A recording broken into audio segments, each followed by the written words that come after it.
et me dit ce que je dois faire dans cette cruelle conjoncture. Ma foi, je m'y trouve autant embarrassé que vous, et j'aurais bon besoin que l'on me conseille à moi-même. Je suis assassiné par ce maudit retour. Ah, je ne le suis pas moi. Lorsque mon père apprendra les choses, je vais voir fondre sur moi un orage soudain d'impétueuses réprimandes. Les réprimandes ne sont rien, et il plût au ciel que j'en fusse quitte à ce prix. Mais j'ai bien la mine pour moi de payer plus cher ma folie, et je vois se former de loin un nuage de coups de bâton qui crèvera sur mes épaules. Ah, ciel, par où sortir de l'embarras où je me trouve? C'est à quoi vous deviez songer avant de vous y jeter. Oh, tu me fais mourir par ta leçon hors de ça.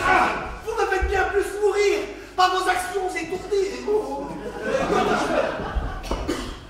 Quelle résolution prendre? À quel remède recourir?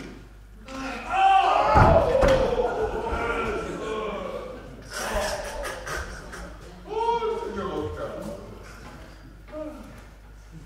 Qu'avez-vous? Qu'y a-t-il? Quel désordre est-ce là? Je vous vois tout troublé. Oh, mon pauvre Scapin, je suis perdu, je suis désespéré, je suis le plus infortuné de tous les hommes. Comment? N'as-tu rien appris de ce qui me regarde? Non. Mon père arrive avec le seigneur Géron et ils me veulent marier. Eh bien, qu'y a-t-il de funeste à cela? Ah, hélas, tu ne sais pas la cause de mon inquiétude. Non. Mais il ne tiendra qu'à vous que je la sache bientôt.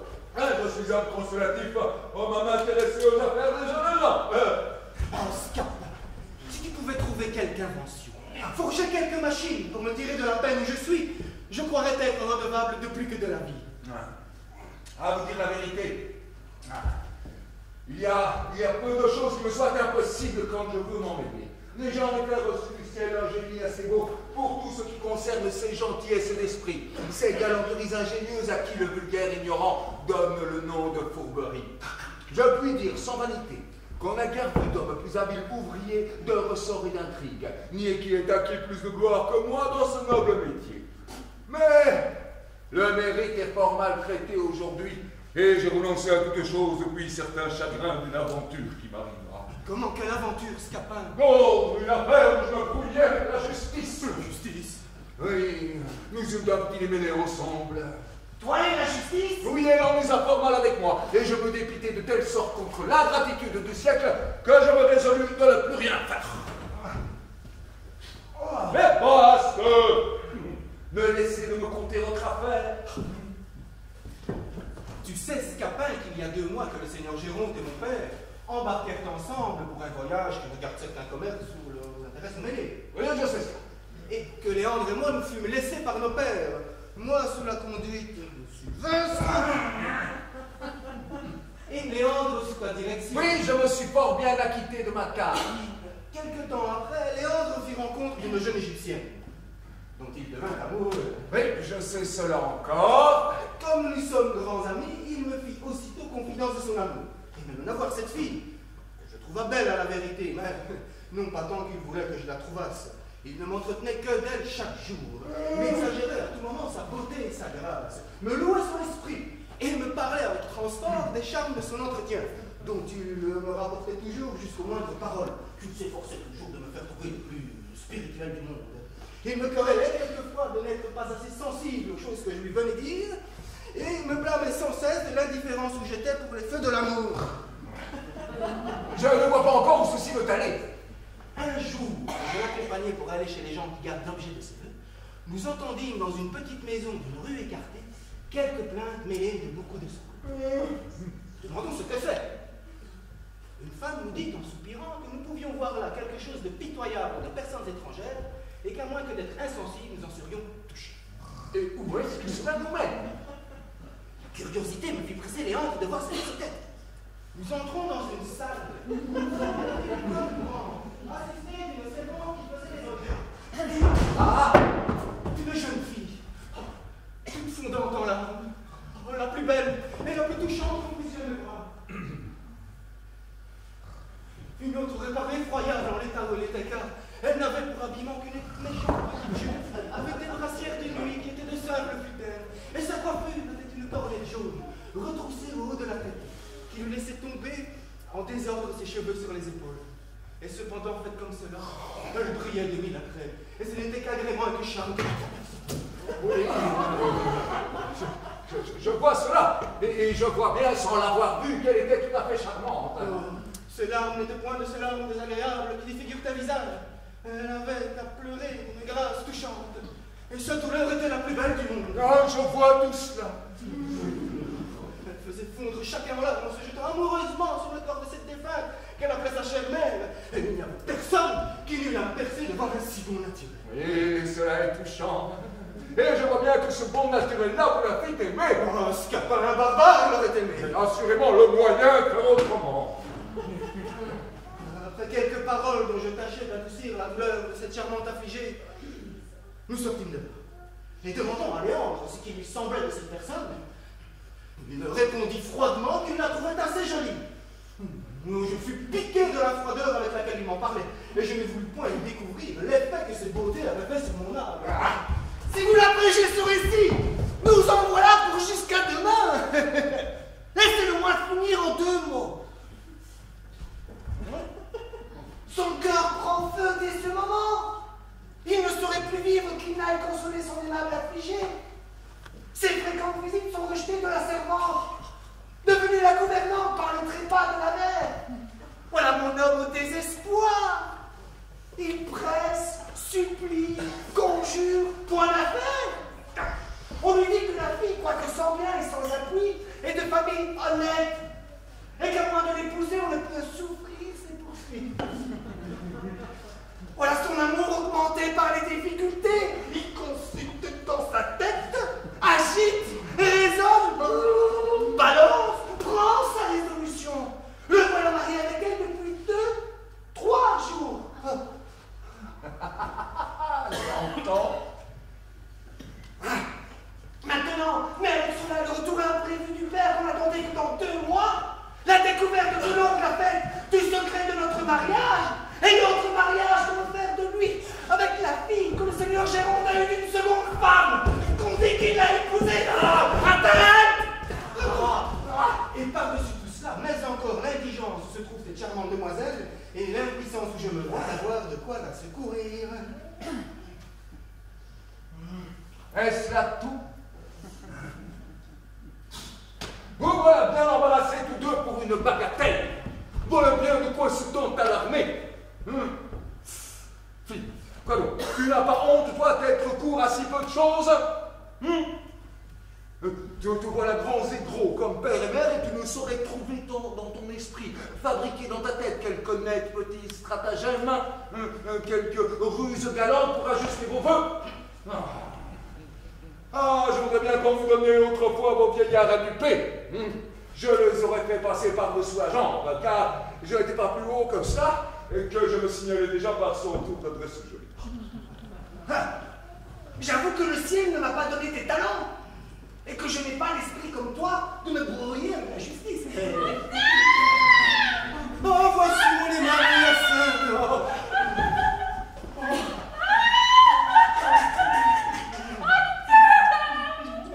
Est-il vrai ce que Sylvestre vient de dire à Nérine? Que votre père est de retour et qu'il veut vous marier? Ce nouvelle me donne une attente cruelle. Oh, mais que vois-je? Vous pleurez. Mais pourquoi c'est là? Me soupçonnez-vous, dites-moi, de quelque infidélité? N'êtes-vous pas assuré de l'amour que je vous... Oh oui, Octave! Je suis sûre que vous m'aimez, mais je ne suis pas que vous m'aimiez toujours! Peut-on vous aimer qu'on ne vous aime toute sa vie? J'ai ouï dire, Octave, que votre sexe aime moins longtemps que le nôtre, et que les ardeurs que les hommes font voir sont des feux qui s'éteignent si facilement qu'ils naissent. Oh, ma chère Hyacinthe, mon cœur n'est donc pas fait comme celui des autres hommes, mais je sens bien pour moi que je vous aimerai jusqu'au tombeau. Oh, je veux croire que vous sentez ce que vous dites, et je ne doute point que vos paroles ne soient sincères. Mais je crains un pouvoir qui combattra dans votre cœur les tant de sentiments que vous faites alors pour moi. Vous dépendez d'un père qui veut vous marier à une autre personne. Je suis sûre que je mourrai si c'est Madame Marie. Oh non, belle Hyacinthe! Oh, il n'y a point de père qui puisse me contraindre à vous manquer de foi. Et je me résoudrai à quitter mon pays, et le jour même s'il est besoin, plutôt qu'à vous quitter. J'ai déjà pris, sans l'avoir vu, une aversion effroyable pour celle que l'on me destine. Et sans une je souhaiterais que la mer l'écartât d'ici pour jamais.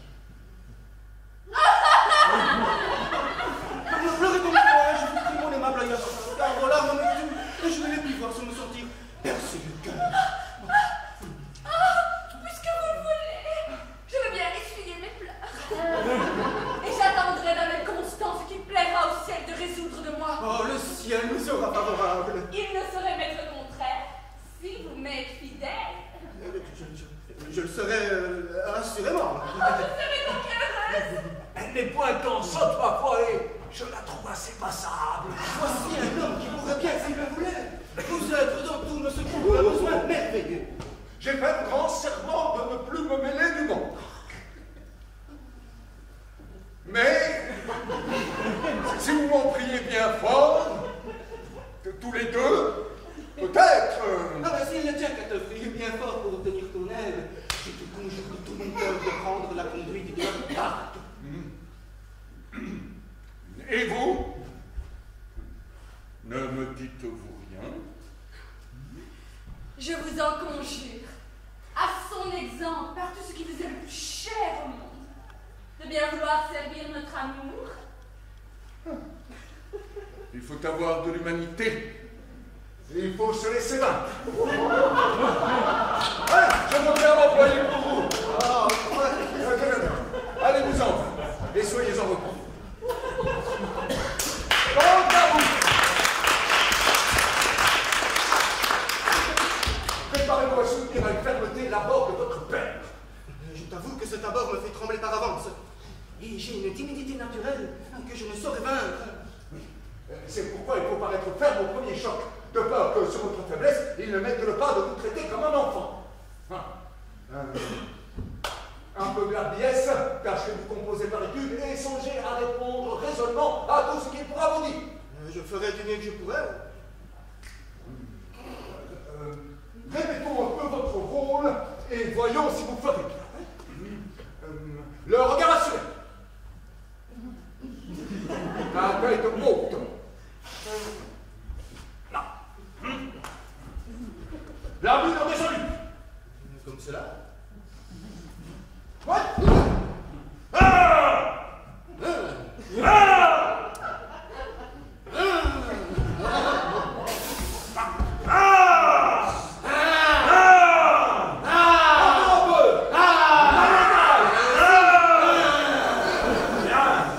Imaginez-vous maintenant que c'est votre père qui arrive et répondez-moi comme si c'était lui.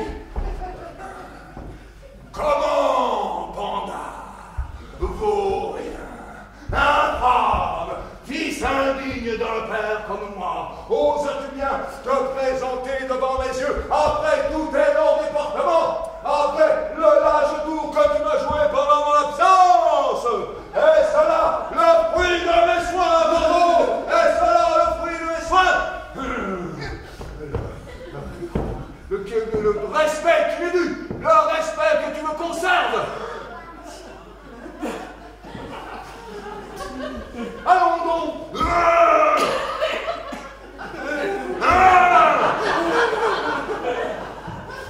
Et que l'insolence répondre t'engager sans le consentement de ton père de contracter un mariage clandestin! Réponds-moi! Fripon! Réponds-moi! Voyons un peu tes belles raisons!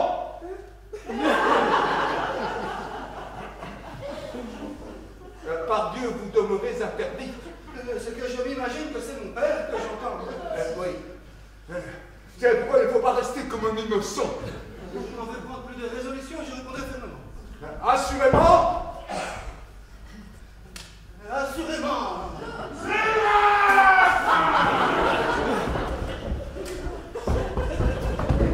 Octave. Voilà votre père qui vient! Octave. Demeurez. Octave. Et le voilà enfui. Quelle pauvre espèce d'homme. Que lui dirais-je? Laisse-moi faire. Et ne fais que me suivre. A-t-on jamais ouï parler d'une action pareille celle-là? Il a déjà appris l'affaire. Et elle lui tient si fort en tête que tout seul il en parle haut. Voilà une témérité bien grande. Écoutons-le un peu. Oh, je voudrais bien savoir ce qu'ils me pourront dire sur ce beau mariage. Nous y avons songé. Tâcheront-ils de mener la chose? Non, nous n'y pensons pas. Ou s'ils entreprendront de me l'excuser? Celui-là, je pourrai le faire. Oh, prétendront-ils m'amuser par des comptes en l'air? Peut-être. Tous leurs discours seront inutiles. Nous verrons bien. Ils ne m'en donneront point à garder. Ne juron de rien. Je saurai mettre mon panard de fils en l'université. Et pour le coquin, Sylvestre, je les roulerai de tout. Ah, vous voilà donc, sage gouverneur de famille, beau directeur de jeunes gens. Oh, monsieur, je suis ravi de vous voir de retour. Bonjour, Scapin. Alors, vous avez suivi mes ordres d'une bien belle manière et mon fils s'est fort bien comporté pendant mon absence. Vous vous portez bien à ce que je vois. Assez bien. Tu le dis, mon coquin, tu le dis, mot. Votre voyage a-t-il été bon? Mon Dieu fort bon, mais laisse-moi un peu quereller en repos. Vous voulez quereller, monsieur? Oui, je veux quereller. Et qui, monsieur? Ce maraud-là. Pourquoi? Tu n'as pas ouï parler de ce qui s'est passé pendant mon absence. Oh, j'ai bien voulu parler de quelques petites choses. Comment? Quelques petites choses, une action de cette nature. Vous avez raison. Une hardiesse pareille à celle-là. Cela est vrai. Un fils qui se marie sans le consentement de son père. Mais il est vrai, il y a à redire à cela, mais je serais d'avis que vous ne fissiez point de bruit. Je ne suis pas de cette avis. Et je veux faire du bruit tout mon sou. Quoi? Ne trouve pas que j'ai tous les sujets du monde d'être en colère? Super! J'y étais moi-même lorsque j'ai appris la chose, et je me suis intéressé pour vous jusqu'à quereller votre fils. Ah, demandez-lui un peu quelle réprimande je lui ai faite, et comme je l'ai chapitré sur le peu de respect qu'il gardait à un père dont il devait baiser les pas. On ne peut lui mieux parler, si ce n'est vous-même. Mais, à la vérité, je me suis rendu à la raison et j'ai considéré que dans le fond, il n'avait pas tant de tort qu'on pourrait croire. Que me viens-tu me conter? Il n'avait pas tant de tort de s'aller marier de but en blanc avec une inconnue. Mais que voulez-vous? Il a été poussé par sa destinée. Voilà une raison la plus belle du monde. On n'a plus qu'à commettre tous les crimes imaginables. Tromper, voler, assassiner. Et dire pour excuse qu'on a été poussé par sa destinée. Par Dieu, monsieur, vous prenez mes paroles trop en philosophe. Je veux dire qu'il s'est trouvé fatalement engagé dans cette affaire. Et pourquoi s'est engagé? Voulez-vous qu'il soit aussi sage que vous? Les jeunes gens sont jeunes et n'ont pas toute la sagesse qu'il leur faudrait pour ne rien faire que de raisonnable. Témoin notre Léon, qui malgré toutes mes leçons, toutes mes remontrances, est allé de son côté faire pis encore que votre fils. Je voudrais bien savoir si vous-même n'avez pas été jeune, et si vous n'avez pas fait autrefois des fredaines comme les autres. J'ai ouï dire, moi, que dans votre temps, vous étiez un compagnon parmi les femmes, que vous faisiez le drôle avec les plus galantes de ce temps-là, et qu'il n'y en a point que vous n'approchiez que vous ne puissiez vous. Cela est vrai, j'en demeure d'accord, mais je me suis toujours tenu à la galanterie, et je n'ai point été jusqu'à faire ce qu'il a fait. Ah! Et que vouliez-vous qu'il fît? Il voit que le jeune personne qui lui veut du bien, car il tient cela de vous, d'être aimé de toutes les femmes. Il la trouve charmante, il lui compte des douceurs, soupire galamment, fait le passionné. Elle se rend à sa poursuite, il pousse sa fortune, et la voilà, surpris avec elle par ses parents qui, la force à la main, le contraignent de l'épouser. La bille fourbe que voilà. Vouliez-vous qu'il se fût laissé tuer? Il vaut mieux être marié qu'être mort. On ne m'a pas dit que l'affaire se soit ainsi passée. Demandez-lui plutôt. Il ne vous dira pas le contraire. Quoi? C'est par force qu'il a été marié? Oui, monsieur. Voudrais-je vous mentir? Il devait donc tout aussitôt aller protester de violence chez un notaire. C'est ce qu'il n'a pas voulu faire. Mais cela m'aurait donné plus de facilité à rompre ce mariage. Rompre ce mariage? Oui. Vous ne le romprez point. Je ne romprai point. Non. Quoi, je n'aurai pas pour moi tous les droits de père et la raison de la violence qu'on a faite à mon fils. Mais c'est une chose dont il ne demeurera pas d'accord. Il n'en demeurera pas d'accord. Non. Mon fils. Votre fils. David, qu'il confesse avoir été capable de crainte et que c'est par force qu'on lui a fait faire les choses. Il aura garde d'avouer cela. Ce serait se faire tort et se montrer indigne d'un père comme vous. Je me moque de ça. Il faut au contraire, pour son honneur et pour le vôtre, qu'il dise devant le monde que c'est de bon gré qu'il l'a épousé. Oui, et je veux, moi, pour mon honneur, pour le sien, qu'ils disent le contraire. Non. Je suis sûr qu'il ne le fera pas. Je lui forcerai bien. Il ne le fera pas, vous dis-je. Il le fera ou je le désiriterai. Vous? Moi. Comment? Bon. Vous ne le désiriterez point. Je ne le désiriterai point. Non. Non. Non. Ouais. Voilà qui est plaisant. Je ne désiriterai point mon fils. Non. Vous dis-je. Et qui m'en empêchera? Vous. Moi. Oui. Vous n'aurez pas ce cœur-là. Je l'aurai. Vous vous moquez. Je ne me moque point.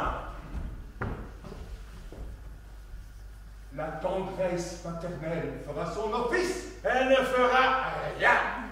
Oui, oui. Je vous dis que cela sera. Bagatelle. Et il ne faut point dire bagatelle. Mais je vous connais. Vous êtes bon naturellement. Non. Je ne suis point bon. Et je suis méchant. Ah, finissons ce discours qui m'échauffe la bille. Va-t'en, prends-toi. Je vais chercher mon fripeur. On dit que j'irai rejoindre le seigneur Géronte pour lui conter ma vie. Monsieur, serviteur, si vous avez besoin de quelque chose, vous n'avez qu'à commander. Je vous remercie. Mais pourquoi faut-il qu'il soit fils unique et que n'ai-je à cette heure la fille que le ciel m'a ôtée pour la faire mon héritière?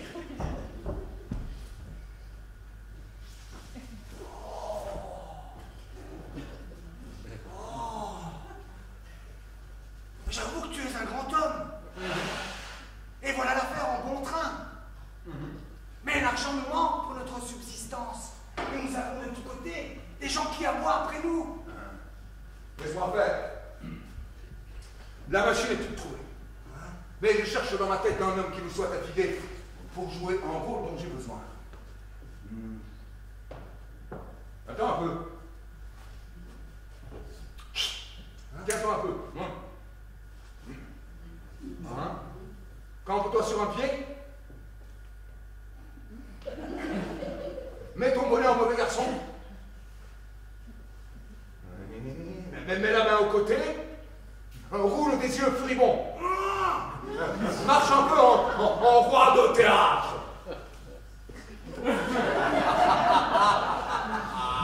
Cela est bien. Suis-moi. J'ai les moyens de déguiser ton visage et ta voix. Je te conjure au moins de ne m'aller point brouiller avec la justice, hein. Nous partagerons les périls en frères. Et 3 ans de galère, de plus ou de moins, ne sont pas pour effrayer un noble cœur.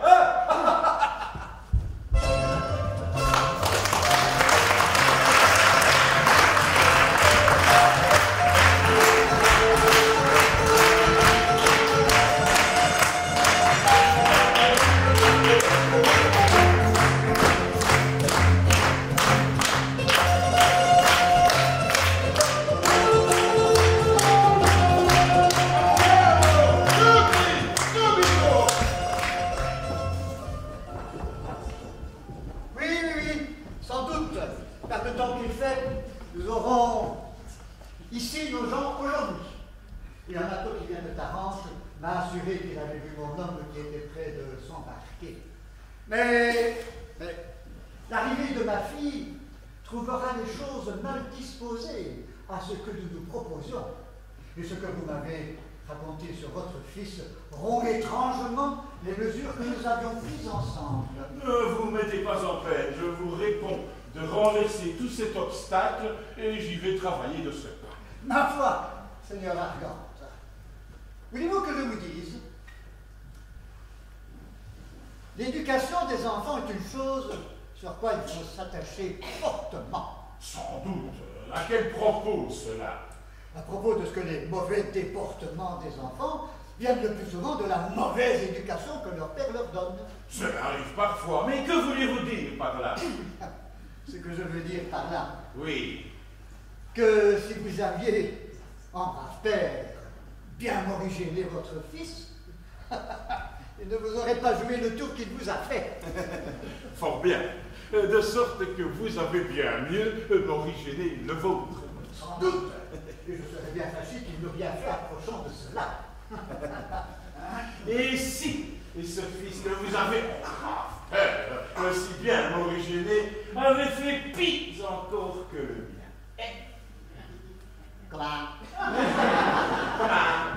Qu'est-ce que cela veut dire? Cela veut dire, Seigneur Jérôme, qu'il ne faut point être si prompt à condamner la conduite des autres, et que ceux qui veulent gloser doivent bien regarder chez eux s'il n'y a rien qui cloche. Je n'entends pas cette énigme. On vous l'expliquera. Pourriez-vous lui dire quelque chose de mon fils? Cela se peut faire. Et quoi encore? Votre scapin dans mon débit ne m'a dit la chose qu'en gros, mais vous pourrez, pour quelque cause, être instruit du détail. Pour moi, je vais vite consulter un avocat et aviser des biais que j'ai à prendre. Et jusqu'au revoir. Seigneur, non, attendez, attendez!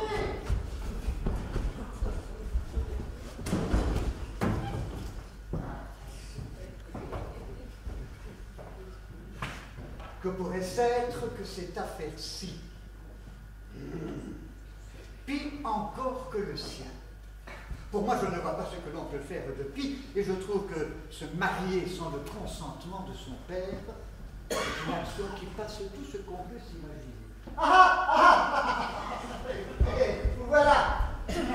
Ah, mon père, que j'ai de joie de vous voir de retour. Doucement seulement. Parlons un peu d'affaires. Souffrez que je vous embrasse et que... Doucement, dis-je! Quoi, vous me refusez, mon père, de vous exprimer mon transport par mes embrassements? Oui. Nous avons quelque chose à démêler ensemble. Et quoi? Tenez-vous que je vous vois en face. Comment? Regardez-moi entre deux yeux. Eh bien, Qu'est-ce donc qui s'est passé ici? ce qui s'est passé? Oui, qu'avez-vous fait dans mon absence? Que voulez-vous, mon père, que j'ai fait? Que ce n'est pas moi qui veux que vous ayez fait et qui demande ce que c'est que vous avez fait. Moi, je n'ai fait aucune chose dont vous ayez lieu de vous plaindre. Aucune chose? Non. Vous êtes bien résolu? C'est que je suis sûr de mon innocence. Scapin pourtant a dit de vos nouvelles. Scapin? Ce mot vous fait rougir. Il vous a dit quelque chose de moi? Ce lieu n'est pas tout à fait propre à vider cette affaire, et nous allons l'examiner ailleurs. On se rend au logis. Je vais revenir tout à l'heure. Ah, traître. S'il faut que tu me déshonores, je te renonce pour mon fils. Et tu peux bien, à jamais, te résoudre à fuir de ma présence. De cette manière, un coquin qui doit par sans raison être le premier à cacher les choses que je lui confie est le premier à les aller découvrir à mon père. Ah, je jure le ciel que cette trahison ne demeurera pas impunie.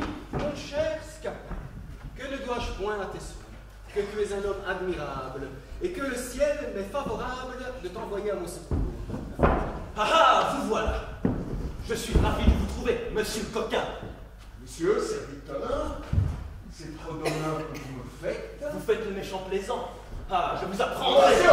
Non, Octave, ne me retenez point, je vous prie. Grâce. Monsieur! Laissez-moi contenter mon ressentiment. Non, au nom de l'amitié, ne m'achetez point. Monsieur, je vous ai fait quelque chose? Ce que tu m'as fait, traître.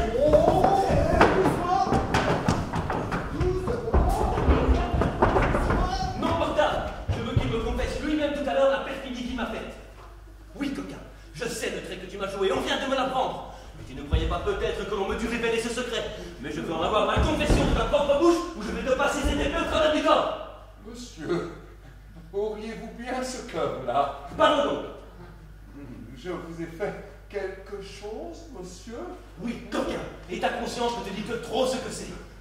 Je vous assure que je l'ignore. Tu l'ignores? Mais Ah, monsieur,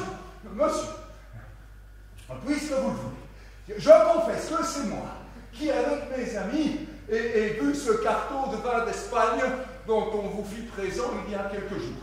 Et c'est moi qui fis le fente dans le tonneau et répandis de l'eau tout autour pour faire croire que le vin s'était échappé. c'est toi, Panda, qui m'a bu mon vin d'Espagne et qui a été la cause que j'ai tant querellé la servante, croyant que c'était elle qui m'avait fait le tour? Oui, monsieur, je vous en demande pardon. Je suis bien à l'aise d'apprendre cela, mais ce n'est pas l'affaire dont il est question maintenant. Pas cela, monsieur. Non, c'est une autre affaire qui me touche bien plus et je veux que tu me la dises. Je ne me rappelle pas avoir fait autre chose, monsieur. Tu ne veux pas parler? Vous vous souvenez qu'il y a 3 semaines, vous m'envoyâtes la nuit porter une petite montre à cette jeune égyptienne que vous aimez. Je rentrais au logis, les habits tout couverts de boue et le visage plein de sang, et je vous dis que j'avais trouvé des brigands qui m'avaient bien battu et dérobé la montre. C'est moi qui l'ai retenu, monsieur. C'est toi qui as retenu ma montre? Oui, monsieur, pour savoir quelle heure il est. Oh, j'apprends ici de jolies choses. Et j'ai un serviteur fort fidèle, vraiment. Mais ce n'est pas encore cela que je demande. Ce n'est pas encore cela, monsieur. Non, infâme. C'est autre chose encore que je veux que tu me confesses. Peste. Parle vite, j'ai hâte. Monsieur, vous vous souvenez de ce loup-garou? Il y a 6 mois qui vous donna tant de coups de bâton que vous croyâtes vous rompre le cou en tombant dans une cave en fuyant. Eh bien?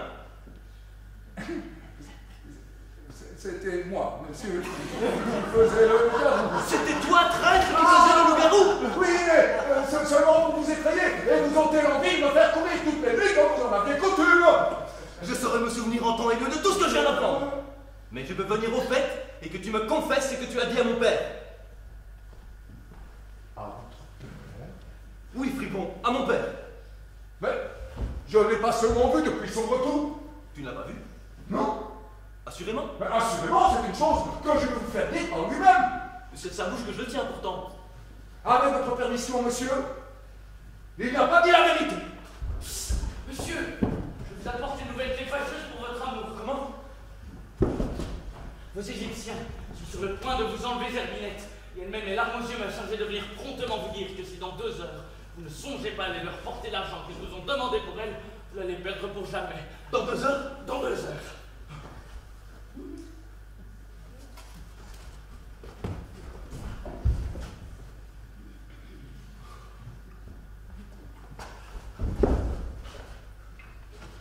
Ah! Ah, mon pauvre Scapin! J'implore ton secours. Ah, mon pauvre Scapin. Je suis mon pauvre Scapin à cette heure qu'on a besoin de moi. Va, je te pardonne tout ce que tu viens de me dire. Et pise encore si tu me l'as fait. Non, non, ne pardonnez rien. Passez-moi votre épée au travers du corps. Je serais ravi que vous me tuiez. Non, je te conjure plutôt de me donner la vie en servant mon amour. Point, vous feriez mieux de me tuer. Tu es trop précieux. Et je te prie de vouloir employer pour moi ce génie admirable qui vient à bout de toutes choses. Non! Tuez-moi, vous dis-je!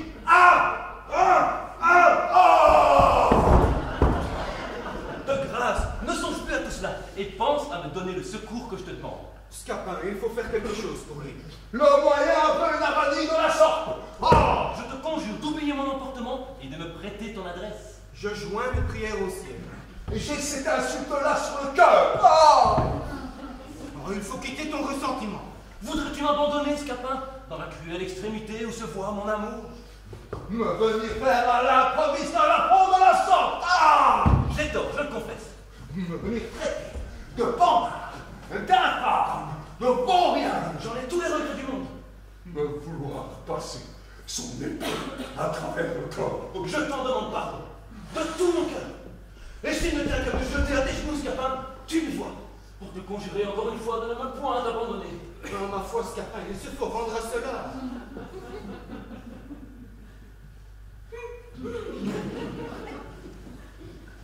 Ah, levez-vous! Et la prochaine fois, ne soyez point si prompt. Me promets-tu de travailler pour moi? On y songera. Mais tu sais que le temps presse.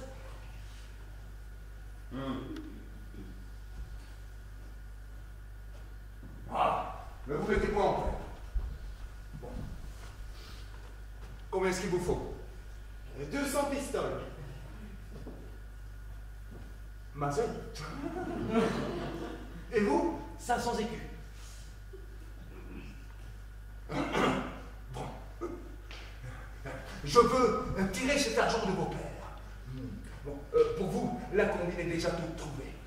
En ce qui concerne le vôtre, bien qu'avare au dernier degré, il y faudra moins de façon encore, car vous savez que pour de l'esprit, il n'en a, Dieu merci, pas grande provision. Et je le livre pour un homme à qui l'on fera toujours croire ce que l'on voudra. Mais ceci ne vous offense point. Vous savez bien qu'il tombe entre lui et vous pas l'ombre d'une ressemblance. Et vous savez assez l'opinion de tout le monde qui dit qu'il n'est votre père que pour la forme. Tout beau, Scapin! Allons, voyons. On fait bien scrupule de cela, vous moquez-vous. Oh voilà, oh voilà, oh voilà! Bon, mais j'aperçois venir le père d'Octave. Allez-vous entre deux. Et vous, dites à votre Sylvestre d'avoir à venir jouer son rôle. Avoir si peu de conduite et de course. Je savais jeter dans un engagement pareil à celui-là. N'est-ce impertinent? Monsieur serviteur. Bonjour, Scapin. Vous rêvez à l'affaire de votre fils? Je t'avoue que cela me donne un furieux chagrin. Ah, monsieur, la vie mêlée de traverse. Et il est bon de s'y tenir sans cesse préparé.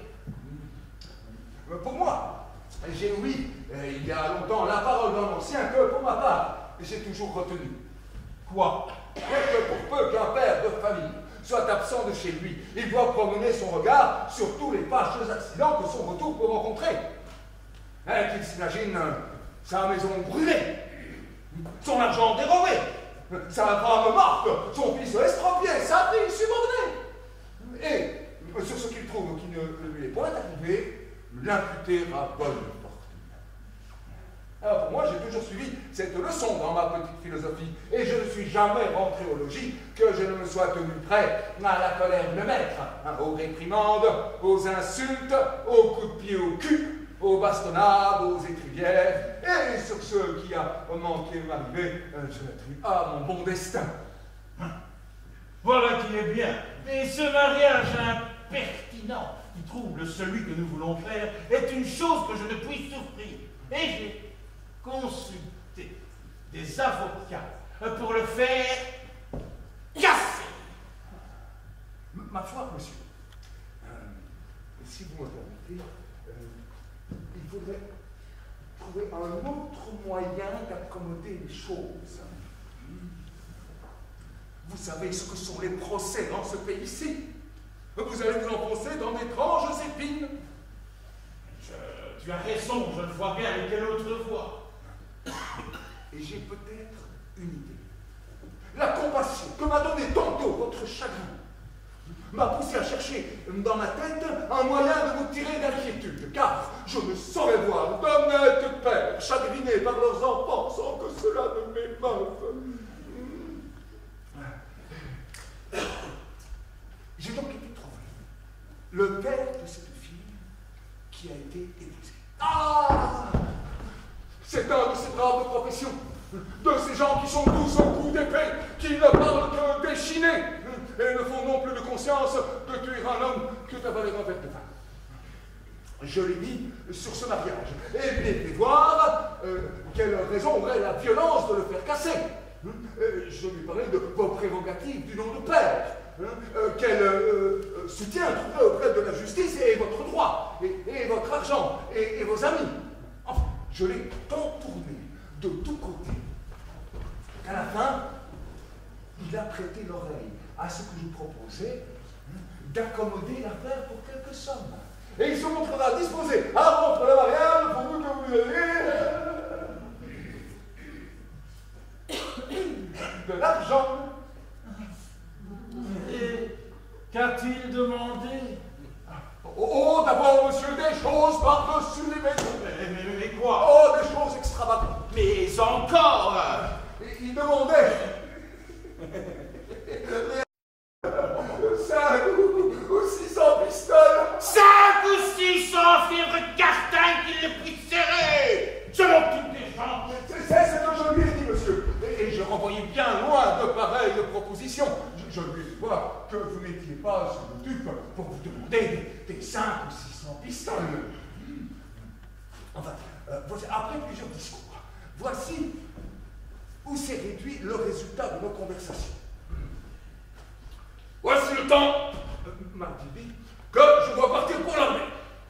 Je suis à peine équipé et le besoin que j'ai de quelque argent me pousse à consentir bien malgré moi à ce qu'on me propose. J'ai besoin d'un cheval de service et je n'en saurais trouver un tant soit peu convenable à moins de 60 pistoles. Eh bien, pour 60 pistoles, je les donne. Et il me faudra aussi le harnais et les pistolets, et cela coûtera bien 20 pistoles. 20 pistoles et 60, ce serait 80. Justement. C'est bon. Mais je consens à cela. Il me faudra encore un cheval pour monter mon valet, qui coûtera bien 30 pistoles. Comment diantre qu'il se promène? Il n'aura rien du tout. Monsieur. Mais non, c'est un impertinent. Mais voulez-vous que son valet aille à pied? Qu'il a comme il lui plaira, et le maître aussi. Monsieur, ne vous arrêtez point un peu de choses. N'allez point plaider, je vous prie. Et donnez tout pour vous sauver des mains de la justice.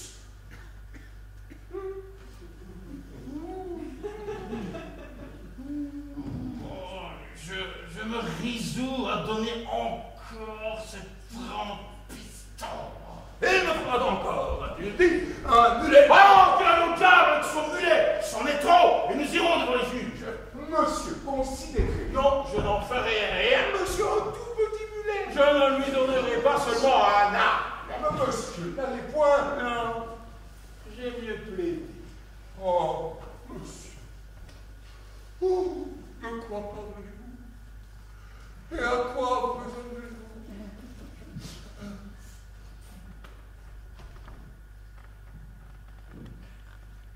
Jetez les yeux sur les détours de la justice. Voyez combien d'appels, de degrés de juridiction, de procédures embarrassantes, d'animaux envahissant à travers des griffes lesquelles il vous faudra passer. Sergent, procureur,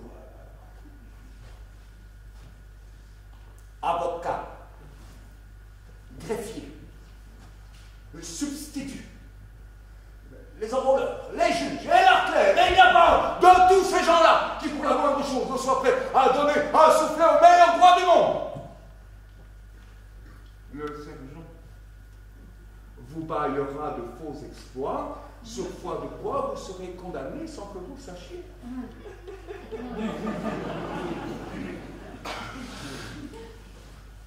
Le procureur s'entendra avec l'autre partie et vous vendra à vos deniers comptants.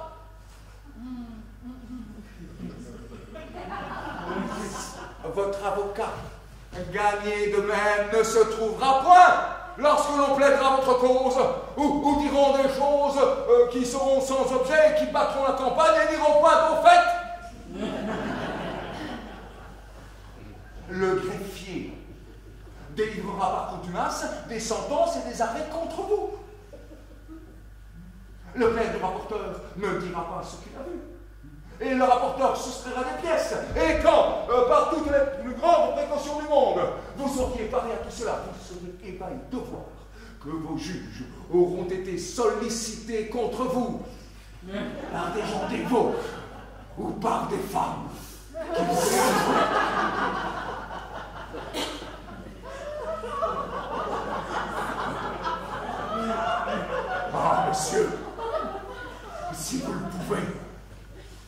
Mais sauvez-vous de cet enfer-là!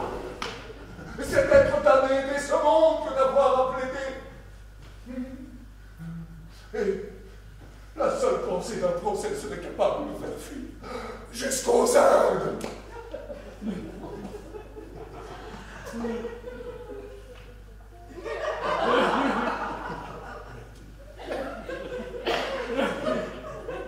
À combien est-ce qu'il fait monter ce mulet? Alors, pour le mulet, pour son cheval, celui de son homme, pour le pistolet et les harnais, et quelques petites choses qu'il doit à son hôtesse, il demande en tout, monsieur, 200 pistoles. 200 pistoles. 200 pistoles. Oh, nous plaiderons! Monsieur Douglas! Non, je plaiderai! Considérez. Je veux plaider! Ne vous allez point jeter, je vous prie. Je veux plaider! Mais monsieur, pour plaider, il vous faudra de l'argent! Ah, il vous en faudra pour le contrôle, il vous en faudra pour l'exploit, il vous en faudra pour les procurations, présentations, conseils, production et journée du procureur. Il vous en faudra pour les consultations et plaidoiries des avocats. Il vous en faudra pour le droit de retirer le sac et les grosses écritures. Il vous en faudra pour le rapport du greffier, les épices de contrôle. Il vous en faudra pour les conclusions du rapporteur, les signatures, les extraits et les envois, sans compter tous les présents qu'il vous faudra faire. Monsieur, donnez cet argent-là à cet homme-ci, vous êtes tiré d'affaire. Comment 200 pistons? Mais oui, monsieur, mais vous y gagnerez. Mais j'ai fait en moi-même tous les calculs de tous les frais de la justice. Et j'ai compté qu'en donnant 200 pistoles à cet homme-là, vous en étiez de reste au moins 50. Sans compter de ne pas essuyer toutes les sottises que disent de méchants plaisants d'avocats devant tout le monde. Je me moque de cela. Et je défie les avocats de rien dire de moi. Comme il vous plaira. Moi, si j'étais que de vous, je fuirais les procès. Je ne donnerai point 200 pistoles.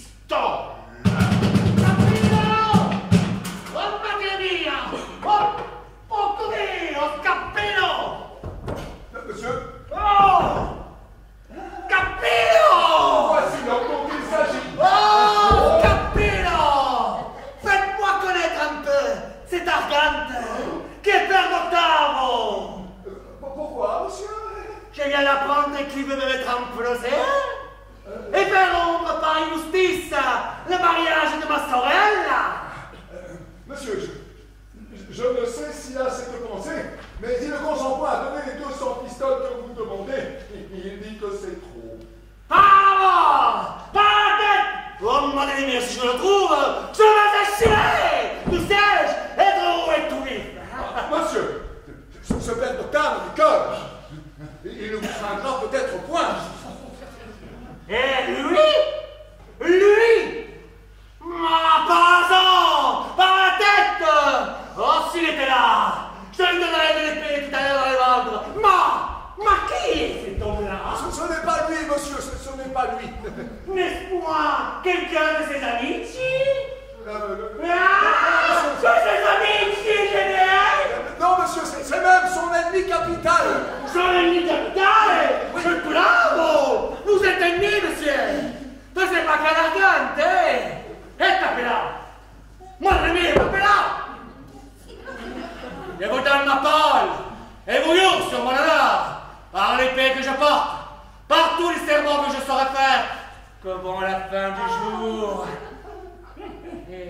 Je vous déferai de ce maraud fiefé! Ce n'est pas qu'un argante! Reposez-vous sur moi! Monsieur, les violences dans ce pays ne sont guère souffertes. Je le manque de tout! Il n'y a rien à perdre, hein? Mais monsieur, il aura pris ses précautions, assurément. Il a des parents, des amis, des valets, donc il se fera un secours contre votre ressentiment. C'est ce que je demande, Pablo! C'est ce que je demande! A la testa! E il culo! Cretino! Corrupto! Comment, Maro? Vous avez l'air diète et vous attaquez à moi? Allons! Tue! Pas le quartier! Enferme! Poussons! Papier! Panaille! Ok. En tout cas!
Oui, mais j'aurais été bien à l'aise de voir comment je donne mon argent. Vous vous défiez de moi, monsieur? Non pas. Pardon. Monsieur, ou je suis un pauvre ou je suis un honnête homme. C'est la même. Est-ce que je voudrais vous tromper? Est-ce que j'ai ici d'autres intérêts que le vôtre et celui de mon maître à qui vous voulez vous allier? Mais si je vous suis suspect, je ne m'occupe plus de rien. Et vous n'avez dès cette heure qu'à chercher qui apprendra vos affaires. Tiens donc. Non, non, ne vous fiez point à moi. Je serais ravi que vous preniez quelque autre. Le bon Dieu, tiens. Non, ne me confiez point votre argent. Imagine-t-on que je veux l'intercepter. Mais tiens, te dis, ne me fais point contester davantage. Mais songe à bien prendre tes sûretés avec moi. Laissez-moi faire. Il n'a pas à faire un son. Je vais t'attendre chez moi.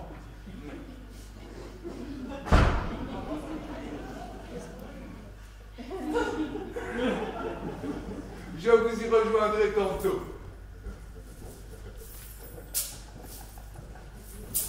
Et de là, il ne me reste plus qu'à trouver l'autre.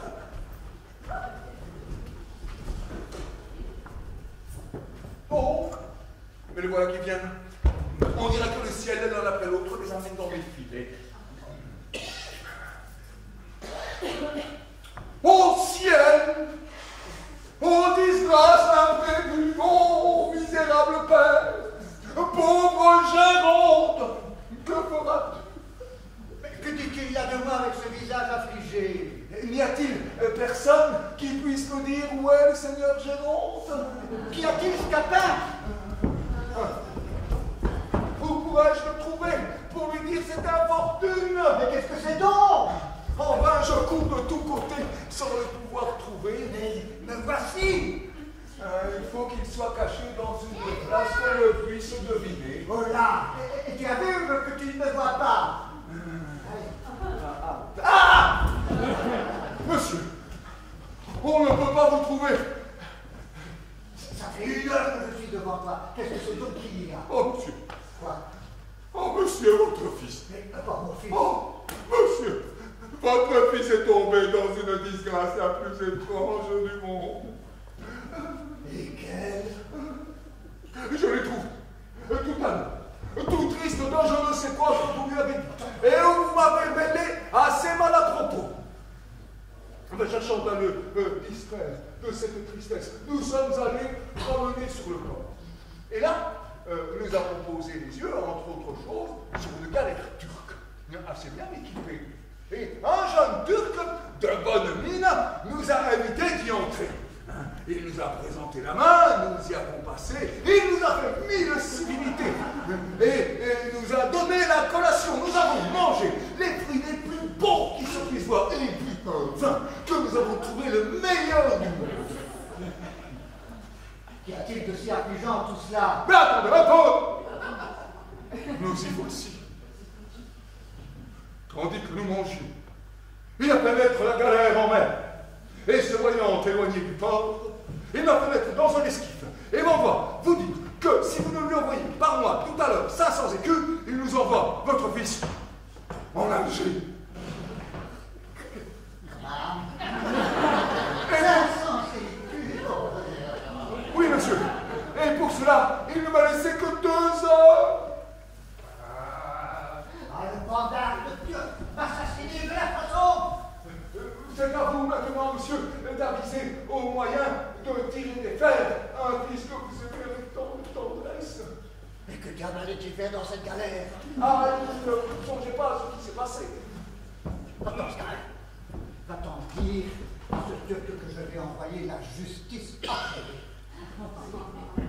La justice en pleine mer. Monsieur, vous moquez-vous des gens? Mais que diable allait-il faire dans cette galère? Une méchante destinée conduit quelquefois les personnes. Il faut, Scatin, il faut que tu fasses ici l'action d'un serviteur fidèle. Quoi, monsieur? Que tu ailles dire à ce Turc qu'il me renvoie mon fils.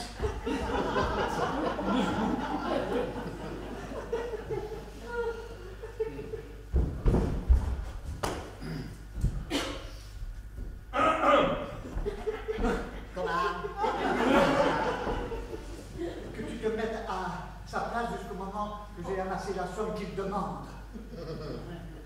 Monsieur, songez-vous à ce que vous dites. Et croyez-vous que ce truc ait si peu de sens que de recevoir un misérable comme moi à la place de votre fils? Mais que diable allait-il faire dans cette galère? Mais vous ne devinez pas ce malheur. Songez, monsieur, qu'il ne m'a laissé que 2 heures. Tu dis qu'il demande 500 écus.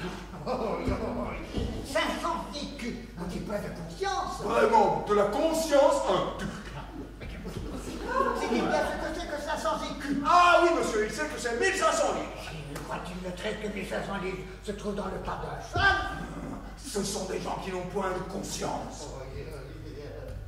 Que diable allait-il faire dans cette galère? Il est vrai, mais bon, ne songez pas aux choses de grâce, monsieur, dépêchez. Tiens, voilà la clé de mon armoire. Bon, Tu l'ouvriras. fort bien. Tu trouveras une grosse clé du côté gauche qui est celle de mon grenier. Oui.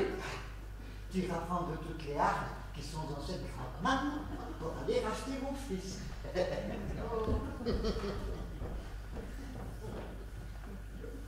Rêvez-vous, monsieur?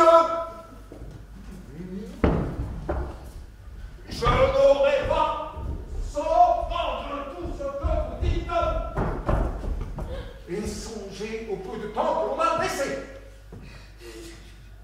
Que diable allait-il faire dans ce Mais galère? que de paroles perdues, laissez-nous là cette galère. Songez que le temps presse et que vous courez risque de perdre votre fils. Oh, mon pauvre maître, peut-être que je ne te verrai de ma vie. Et qu'à cette heure où je parle, on tombait d'esclaves en Algérie. Mais le ciel me sera témoin que j'aurais fait pour toi tout ce que j'ai pu. Et que si tu manques d'être lâché, il ne faut t'en accuser que le peu d'amitié d'un père.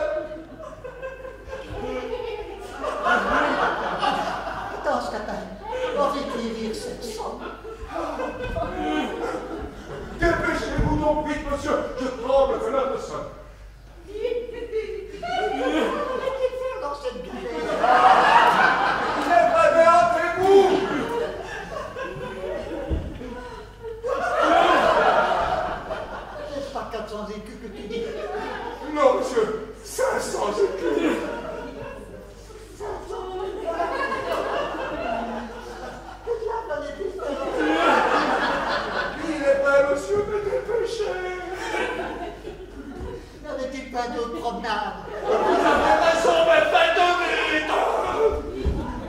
Ah, maudite galère. Cette galère était à ta cœur. Tiens, Scottin, je ne me souvenais pas que je viens justement de recevoir cette chambre en or.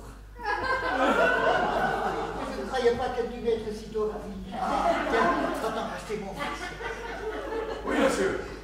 Là, c'est un scélérat. Oui. Un infâme. Fort bien. Un homme sans foi, un voleur. Que je ne lui donne bien d'amour, bien la vie. Laissez-moi faire. Il me tire 500 écus contre toutes sortes de droits. Oui. Et que si jamais je l'attrape, je saurais me venger. Oui. Tiens, attends, Voilà, monsieur. quoi? Où est donc cet argent? Je te l'ai pas donné. Ah. Non, vous l'avez remis dans votre poche. Ah. Ah, c'est la douleur qui me trouble l'esprit. Oui, je le vois bien.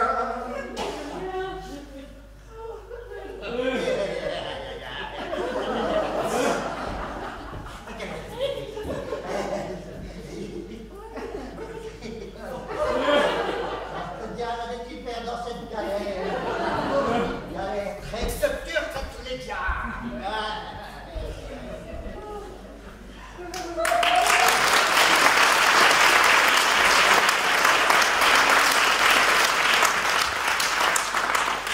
Il ne digère pas les 500 mais je ne me tiens pas quitte pour autant. Et je veux lui faire payer en une autre monnaie l'imposture qu'il m'a faite auprès de son fils. Eh bien, as-tu réussi pour moi dans ton entreprise? As-tu fait quelque chose pour tirer mon amour de la peine où il est? Tenez, voici 200 pistoles. Ah, que tu me donnes de joie. Et pour vous? Ah. Oh, je n'ai pu faire rien. Oh. Il faut donc que j'aille mourir. Et je n'ai que faire de vivre si Zerbinette m'est dotée. Mais doucement! Doucement! Comment diantre vous allez vite? Que veux-tu que je devienne? Allez, j'ai votre affaire ici. Ah, tu me redonnes la main. À une condition, c'est que vous me permettez à moi une petite vengeance contre votre père pour l'imposture qu'il m'a jouée. Tout ce que tu voudras. Vous le promettez devant témoin? Oui. Allez, voilà 500 écus. Ah, allons-en promptement acheter cette Toyota.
C'est d'amour qu'on vous attaque. Pour l'amour, c'est une autre chose. On y court un peu plus de risques et je n'y suis pas servi. Bon, vous l'êtes, que je crois, contre mon maître maintenant. Et ce qu'il vient de faire pour vous doit pousser votre cœur à répondre à sa passion comme il le faut. Je ne m'y fie encore que de la bonne sorte, et ce n'est pas assez pour m'assurer entièrement que ce qu'il vient de faire. J'ai l'humeur enjouée, et sans cesse je ris. Mais tout en rien, je suis sérieux sur de certains chapitres. Et ton maître s'abusera s'il croit qu'il suffise de m'avoir acheté pour me voir tout à lui. Il peut y en coûter autre chose que de l'argent. Et pour répondre à son amour de la manière qu'il souhaite, il me faut un don de sa foi qui soit assaisonné de certaines cérémonies qu'on trouve nécessaires. Oh, mais c'est bien comme cela qu'il l'entend. Il inspira vu quand tout vient tout honneur. Et je n'aurais pas été à me mêler de cette affaire s'il avait eu une autre pensée. C'est ce que je veux croire, puisque vous me le dites. Mais du côté du père, j'y prévois des empêchements. Nous trouverons moyen d'accommoder les choses.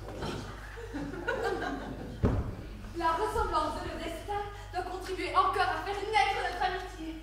Et nous nous trouvons toutes deux dans les mêmes alarmes, toutes deux exposées à la même infortune. Mais vous avez cet avantage au moins que vous savez de qui vous êtes nés, et que l'appui de vos parents, que vous pouvez faire connaître, est capable d'ajuster tout, de t'assurer votre bonheur et de leur donner un consentement au mariage qu'on trouve fait. Mais pour moi, je ne rencontre aucun secours dans ce que je puis être, et on me voit dans un état qui n'adoucira pas les volontés d'un père qui ne regarde que le bien. Oh oui, oui, mais au moins, avez-vous cet avantage que l'on ne tente point par un autre parti celui que vous aimez. Le changement du cœur d'un amant n'est pas ce qu'on peut le plus craindre. On se peut naturellement croire assez de mérite pour garder sa conquête.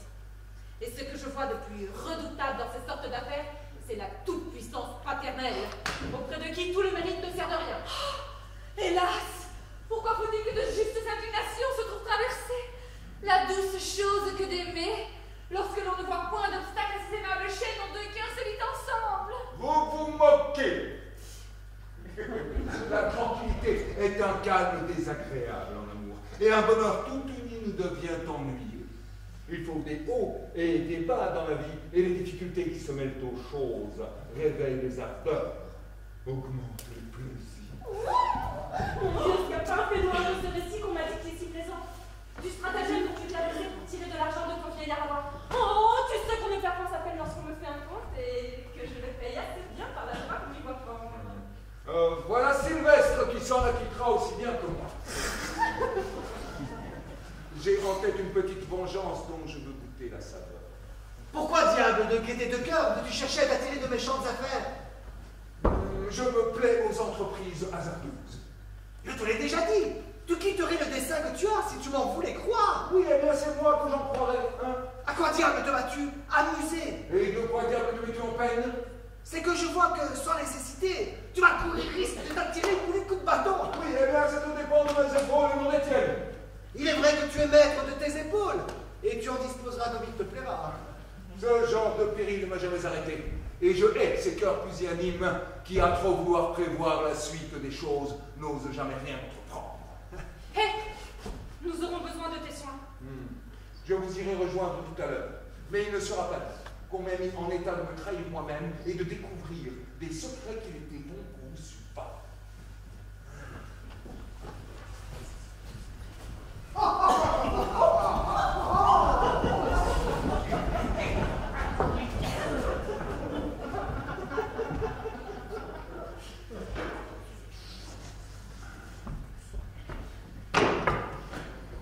Eh bien, Scapin, comment va l'affaire de mon fils? Ah, monsieur, votre fils est en lieu de sûreté. Mais c'est vous qui maintenant courez le plus grand danger du monde et je vous aime beaucoup que vous fussiez en logis. Alors que je vous parle, on vous cherche de tous côtés pour vous tuer. Moi? Oh oui. Qui? Mais le frère de cette fille qui a été épousée. Il croit que le dessein que vous avez de mettre votre fille à la place que tient sa sœur est ce qui vous pousse le plus fort à faire rompre ce mariage. Et dans cette idée, il a résolu hautement de décharger son désespoir sur vous et de vous ôter la vie pour manger son honneur. On voit de tous côtés des soldats qui posent des questions sur vous et qui se renseignent de tous côtés. J'ai vu de ça, de là, des soldats de sa compagnie qui arrêtent tous ceux qu'ils trouvent. Et ils sont par peloton dans les avenues de votre maison, de sorte que vous sauriez rentrer chez vous, ni aller de droite ni de gauche sans que vous tombiez entre leurs mains. Que ferais-je, mon pauvre Scapin? Ah, je n'en sais rien, monsieur. Voilà une étrange affaire. Et je tremble pour vous des pieds jusqu'au dos.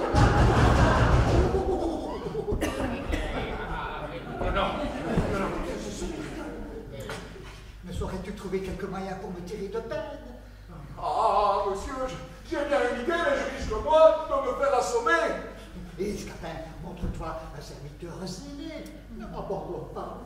Je le veux bien, monsieur, car j'ai toujours ressenti pour vous une tendresse qui ne saurait suffire, que je vous laisse sans secours. Tu en seras récompensé, je te jure. Je te promets cet habit-ci quand je l'aurai un peu usé. Oh, attendez, voici une affaire que j'ai trouvée tout à propos pour vous sauver. Il faut que vous vous mettiez là-dedans.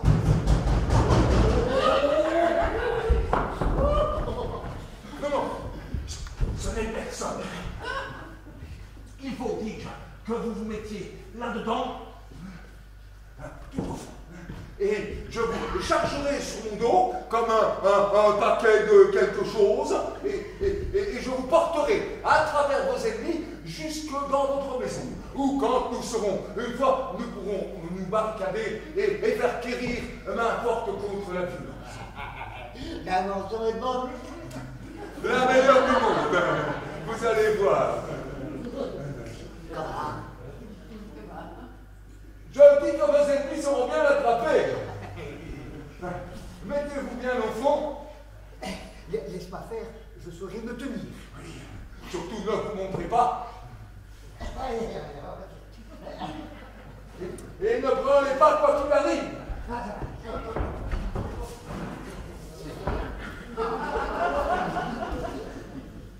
Comment?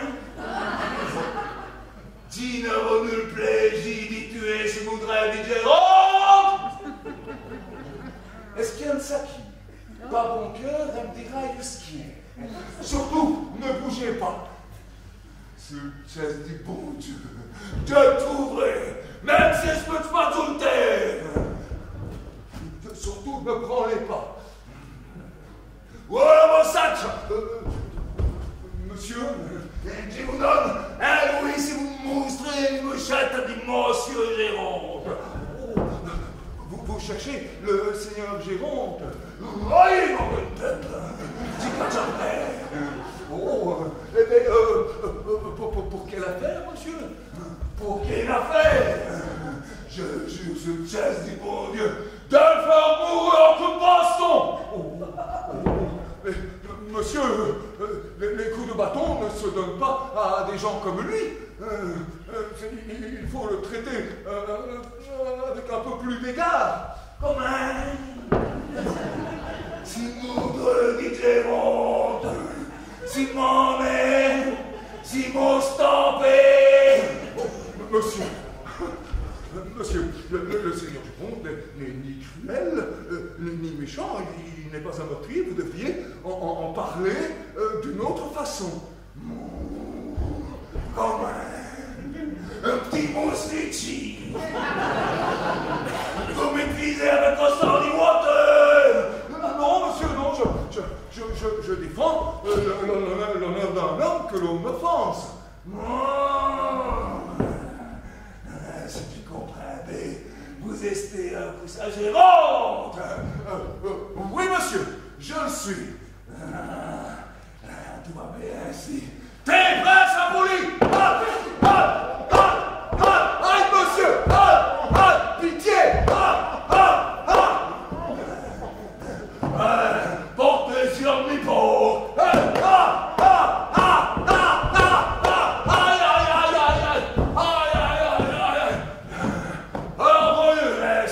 Et que Dieu vous bénisse. Monsieur!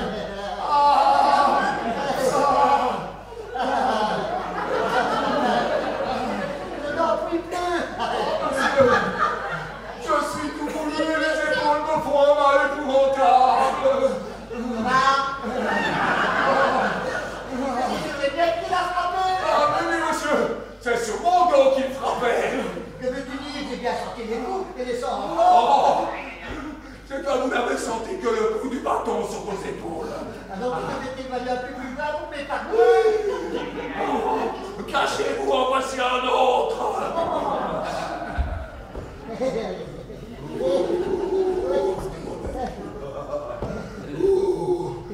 couru toute la journée, plus rare que bétain. Ça m'a arrêté un seul coup. Tout ça pour que je suis déjà touché monde.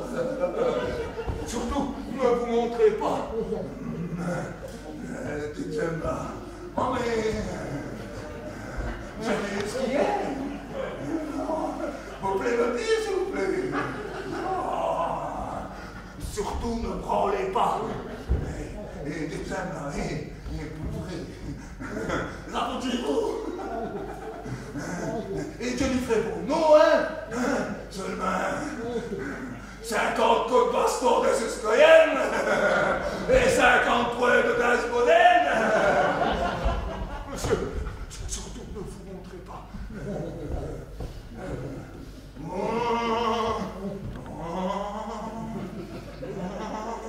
Im się dir, ça quoi qui bouge à votre sac? Non, monsieur. Il doit avoir un drôle d'affaire là-dedans. Pardon, monsieur. Il pleurait bien. Dis donnez un grand coup de sable dans ce sac-là. Oh, monsieur, gardez-vous-en bien. Alors, l'ennemi t'a appelé un nid? Monsieur, non, je vous en prie. Et puis je vous dis que je vais vous dire, c'est bien un détail. Oh, monsieur, vous n'avez que fait de voir ce que je porte.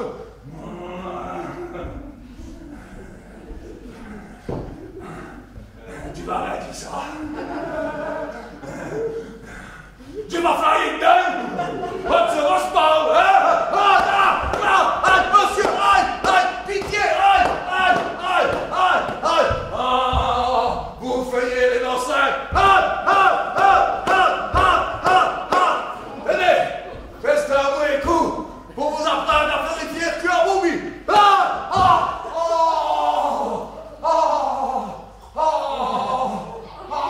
Parce que je sois d'une baragouine.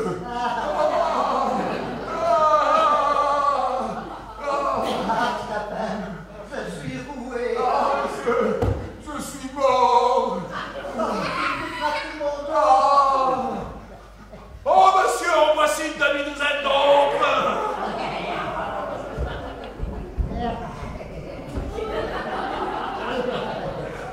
Allez, sec. Qu'on retrouve ce qui est rond, ici une fois. Vous allez me retourner tout ce bazar depuis l'Amico jusqu'au champ de balle, c'est clair? Allez, alors, le scotch et sans bourrer de Ferdec. Oh, monsieur, ne vous montrez pas. Oh, tenez. Voilà le pays qui est son maître et le valet. Vieux, viens me faire peler avec ton maître. Monsieur, surtout, ne bougez pas. Écoute-moi le cœur. Tu me dis comme ça, moi, hein, en Soulings. La place que je peux le trouver, et comme ça, tout est bien. Ah, mais monsieur, je vous assure que je ne sais pas où est le Seigneur Jérôme. Si tu me dis un moment, hein, quand moi je te pose une question, ce que moi je veux savoir, hein, alors ça va. Mais si tu commences à faire de ton déconnect, moi je suis mon hein. Alors,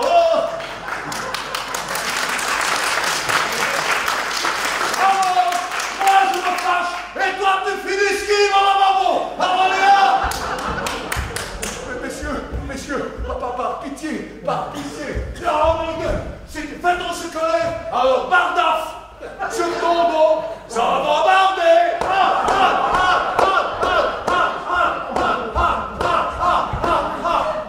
Tu comprends ça maintenant? Non, peut-être!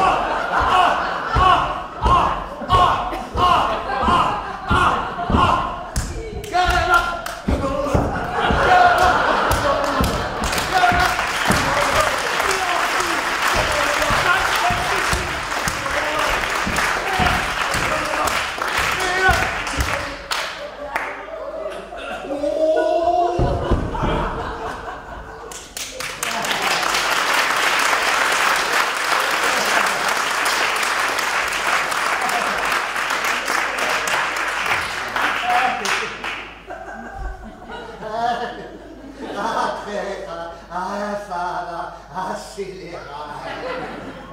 Ah, c'est ainsi que tu m'assassines.